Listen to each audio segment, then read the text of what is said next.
Bismillahirrahmanirrahim. Assalamualaikum warahmatullahi wabarakatuh. Halo kawan-kawan semua dimanapun anda berada, kembali lagi berjumpa bersama lagi. Semoga kita selalu dalam keadaan baik dan kebaikan selalu menyertai kita semua, amin ya rabbal alamin. Oke kawan-kawan, alhamdulillah kembali lagi aku berkesempatan untuk berbagi soal-soal yang ada kaitannya dengan soal P3K, di mana tes P3K kali ini akan kita hadapi selama beberapa bulan ke depan. Oleh karena itu kawan-kawan, mari kita manfaatkan waktu yang tersisa ini sebaik mungkin gitu ya, dengan memperbanyak membaca, membanyak latihan, dan juga memperbanyak doa agar nanti hasilnya sesuai dengan apa yang kita harapkan. Baik kawan-kawan, soalnya seperti biasa mengakilan dia dari SIM PKB, di mana materi ini juga disediakan langsung oleh Kemendikbud gitu ya, melalui SIM PKB tersebut bagi mereka yang sudah terdaftar di Dapodik.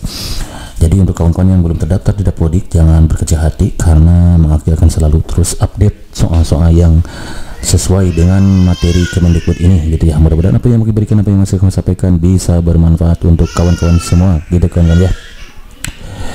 Baik, untuk kata-kata kita langsung aja ketik kopi gitu ya. Materi kali ini adalah tentang bahan belajar dasar komunikasi.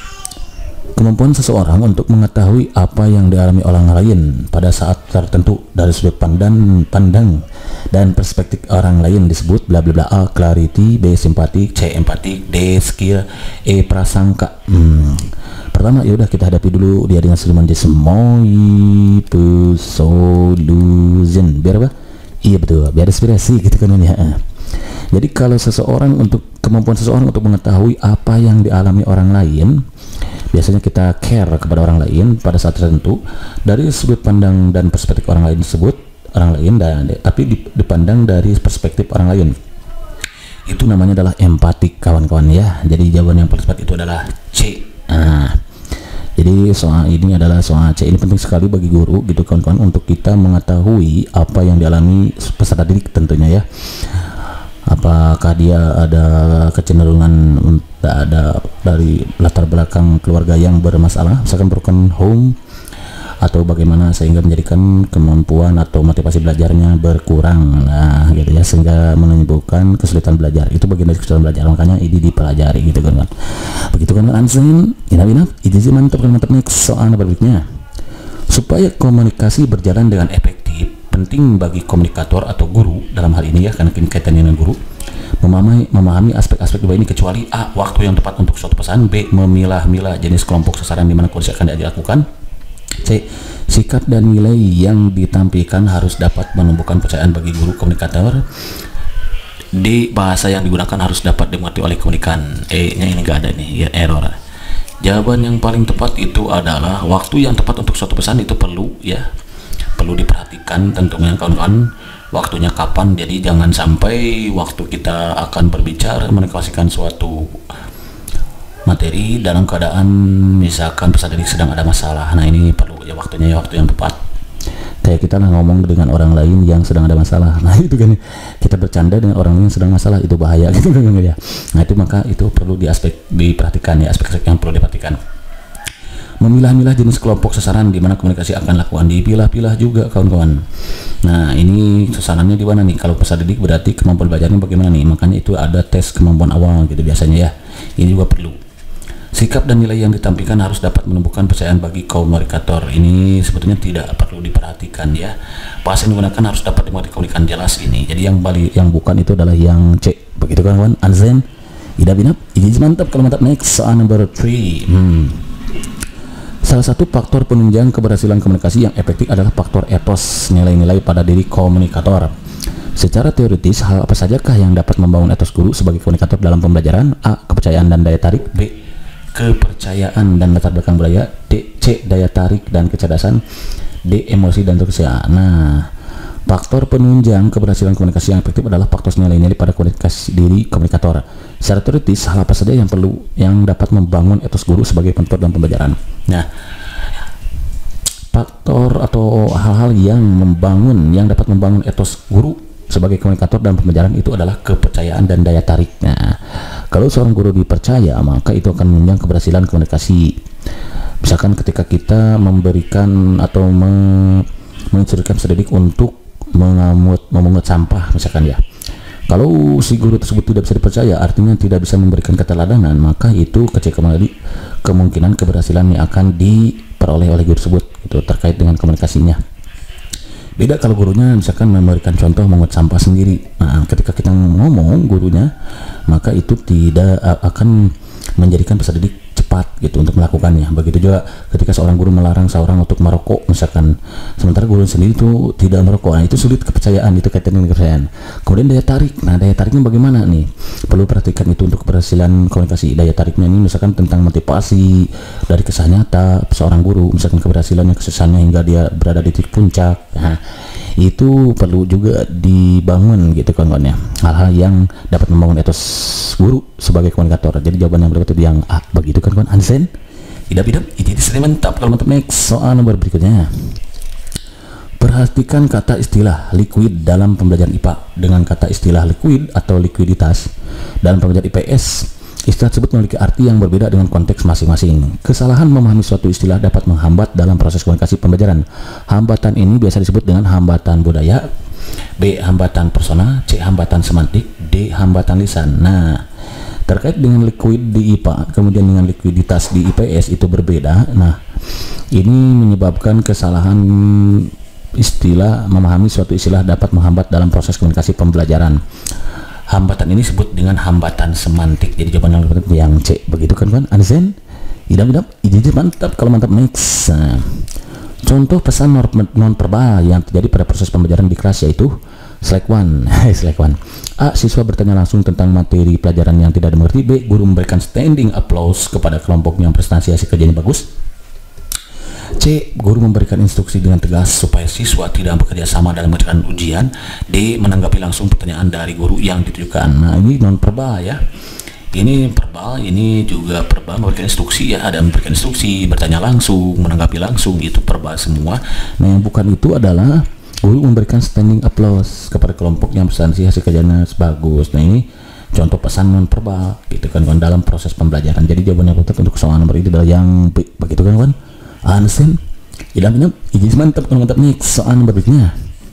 Nih, pertanyaan yang bertujuan untuk memunculkan minat dan keingintahuan peserta didik sehingga perhatian peserta didik terfokus sebaiknya dilakukan pada saat A. refleksi, B. pendahuluan, C. kegiatan inti, D. penutup.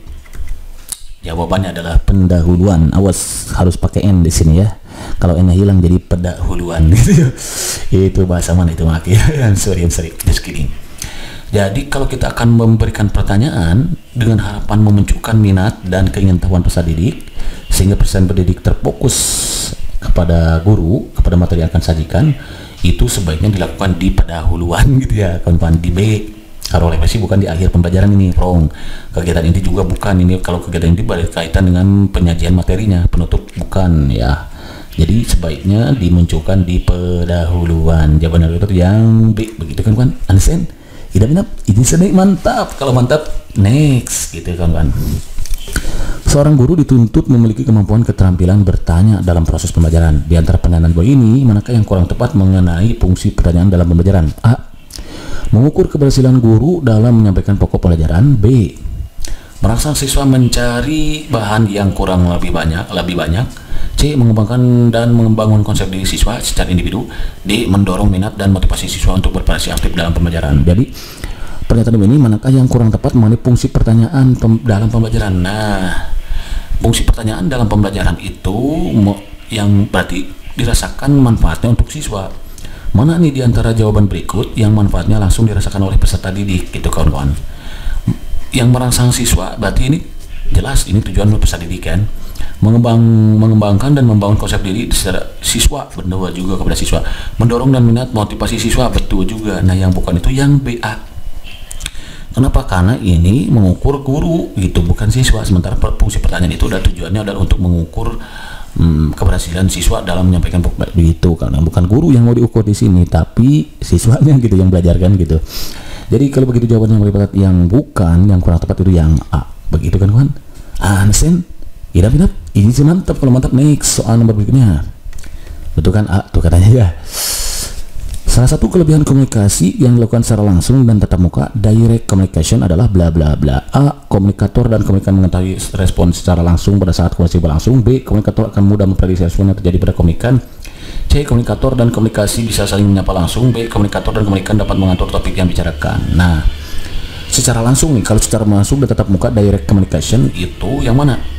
Iya betul. Pertama kita ada video di sini menjadi semoi solution. Biar apa? Iya betul. Biar inspirasi gitu kan ya. Jadi kalau salah satu kelebihan komunikasi yang dilakukan secara berlangsung dan tatap muka itu adalah untuk komunikator dan komunikan mengetahui respon secara langsung pada saat komunikasi berlangsung. Jadi kita kan tahu responnya bagaimana saat kita berlangsung gitu ya, saat komunikasi berlangsung gitu. Kita akan mengetahui dari mimik saja misalkan ya. Apakah ketika kita berkomunikasi menggunakan dengan tujuan adalah humor, kemudian kita melihat mimiknya, kita melihat kan bisa berhasil atau tidak nih humor kita kepadanya gitu ya. Beda kalau kita melalui secara tidak tatap muka, misalkan seperti melalui WhatsApp atau pesan WhatsApp atau pesan singkat SMS. Nah kita tidak mengetahui itu sebabnya kenapa kita saat akan menyampaikan suatu hal yang lebih penting, urgent, alangkah baiknya itu langsung dilakukan secara langsung aja, tatap muka, nggak melalui pesan singkat ataupun WhatsApp gitu kan. Itu khawatir akan menjadi suatu masalah baru gitu kan ya. Jadi jawaban yang begitu kan Ansen tidak izin mantap. Ketikkan contoh kegiatan berikut ini gitu ya. 1. Menyampaikan tujuan yang ingin capai pada kegiatan pembelajaran. 2. Mempersiapkan hal apa saja yang harus dilakukan baik oleh guru maupun siswa pada pembelajaran. 3. Menyampaikan topik atau materi apa saja yang akan dibahas pada pembelajaran yang akan dilakukan. Contoh ketiga tersebut dalam kegiatan masih termasuk kegiatan dalam upaya untuk menyamakan bla bla bla dalam komunikasi. Jawabannya adalah pertama, ya udah kita hadapi dulu di sini semua. Solution. Biar apa? Iya betul, biar inspirasi gitu kan ya. Jadi kalau ada langkah-langkah seperti ini, menyampaikan tujuan, kemudian mempersiapkan hal apa saja yang harus dilakukan baik oleh guru maupun siswa, menyampaikan topik atau materi apa yang saja dilakukan, nanti itu kaitannya dengan menyamakan persepsi dalam komunikasi, sehingga nanti mudah untuk guru melanjutkan materi ataupun menyajikan materinya yang akan disampaikan gitu. Samakan dulu persepsinya. Kalau semua sudah dipastikan sama dan terfokus kepada apa yang saya sampaikan, maka itu sangat mau sekali memudahkan guru dalam menyampaikan materi gitu kan ya. Begitu kan jadi jawaban yang B. Hansen tidak ini mantap kalau mantap. Next. Nah berikutnya, berdasarkan kuantitas orang yang terlibat dalam proses komunikasi digolongkan menjadi 3 jenis, yaitu A. Sudah ada jawabannya nih. Komunikasi interpersonal, komunikasi kelompok, dan komunikasi massa gitu kawan ya. Jadi berdasarkan kuantitas orang yang terlibat, berdasarkan jumlah orang yang terlibat dalam proses komunikasi, maka komunikasi itu digolongkan menjadi 3 jenis. 1. Komunikasi interpersonal, jadi interpersonal nih. Kemudian kelompok, ini kan kaitannya dengan jumlah orang yang terlibatnya. Kelompoknya ada berapa kelompok, nah, itu ya ada berapa orang, masanya ada berapa, ya itu kan. Jadi jawabannya betul yang A, begitu kan Ansen tidak ini mantap. Kalau mantap next, berarti ini wrong ya, next dulu. Dari pernyataan di bawah ini, pernyataan mereka yang kurang tepat untuk menjelaskan tentang komunikasi yang efektif. Nah lagi-lagi ini ada jawabannya yang A gitu, coba kita cek. Komunikasi dikatakan efektif apabila terdapat kesepahaman antara komunikator dan komunikan terhadap makna isi pesan yang disampaikan. Komunikasi efektif adalah komunikasi yang dilakukan oleh seseorang kepada orang lain, di mana respon atau efek yang terjadi pada komunikan sesuai dengan tujuan komunikator. Ini benar. Komunikasi dikatakan efektif apabila pesan yang disampaikan oleh pengirim sama maknanya dengan pesan yang diangkat dan dipahami penerima benar.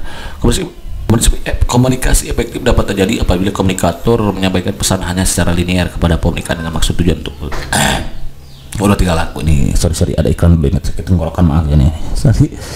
Jadi yang kurang efektif itu yang A ya, komunikasi dikatakan efektif apabila terdapat kesepahaman antara komunikator dan komunikan terhadap makna isi pesan. Jadi kurang tepat kan ya. sorry. Jadi jangan dipatat yang A gitu kan ya. Next.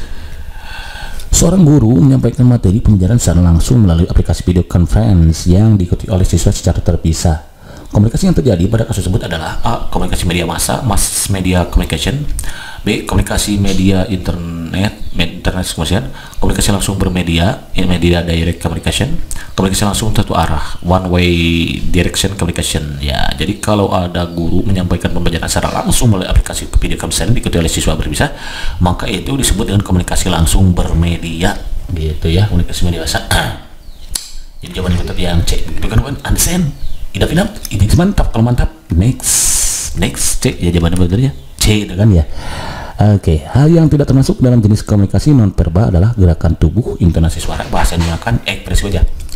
Kalau nonverbal itu berarti gerakan tubuh, ya, intonasi suara itu gerakan termasuk ekspresi wajah, itu komunikasi nonverbal. Kalau bahasa yang digunakan itu verbal gitu kan. Jadi yang tidak termasuk, kan yang tidak termasuk dalam komunikasi nonverbal itu adalah bahasa yang digunakan, begitu kan?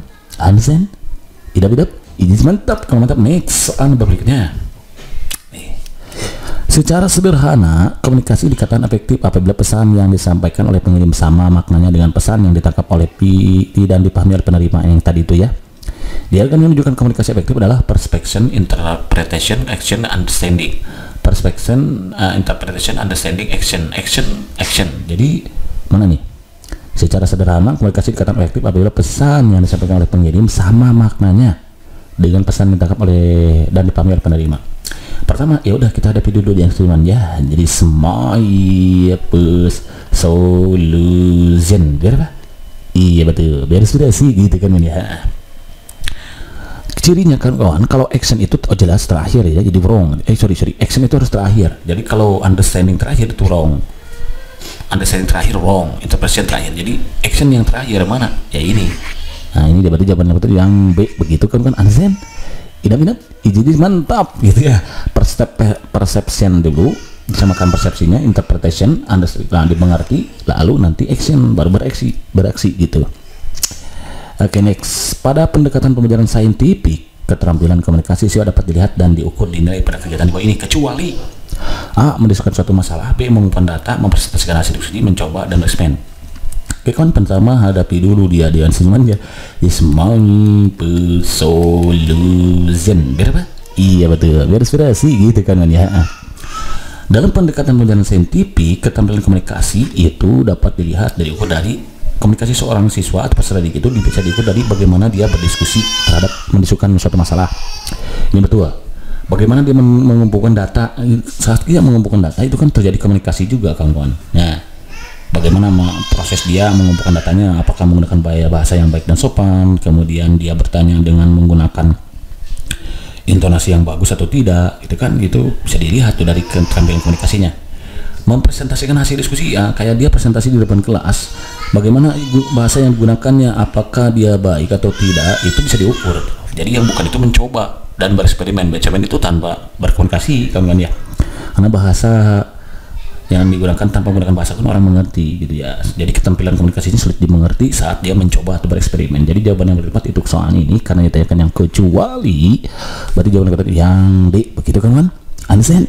Tidak ini mantap. Kalau mantap, next soal berikutnya.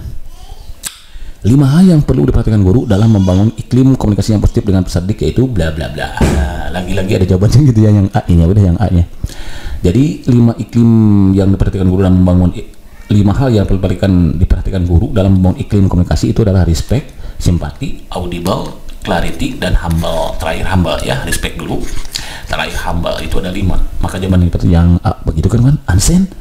Idap-idap, ini mantap. Kalau mantap, next soal berikutnya masih banyak gitu ternyata ya. Komunikasi itu merupakan proses simbolik. Pernyataan ini merupakan jawaban apa nih? B. Ya, jawabannya dah. Komunikasi itu merupakan proses simbolik. Berarti ini merupakan pernyataan dari prinsip komunikasi. Jawabannya adalah B. Yang ini wrong bentuk, yang istilah wrong. Jadi jawabannya betul yang B. Begitu kan? Understand? Idap-idap, ini mantap. Kalau mantap, next masih ada. Wah, indikator keterampilan komunikasi melalui presentasi hasil kerja ilmiah yang dilakukan oleh siswa dapat diukur melalui aspek di bawah ini, yaitu A. Siswa mengungkapkan data yang diperoleh dari pengamatan.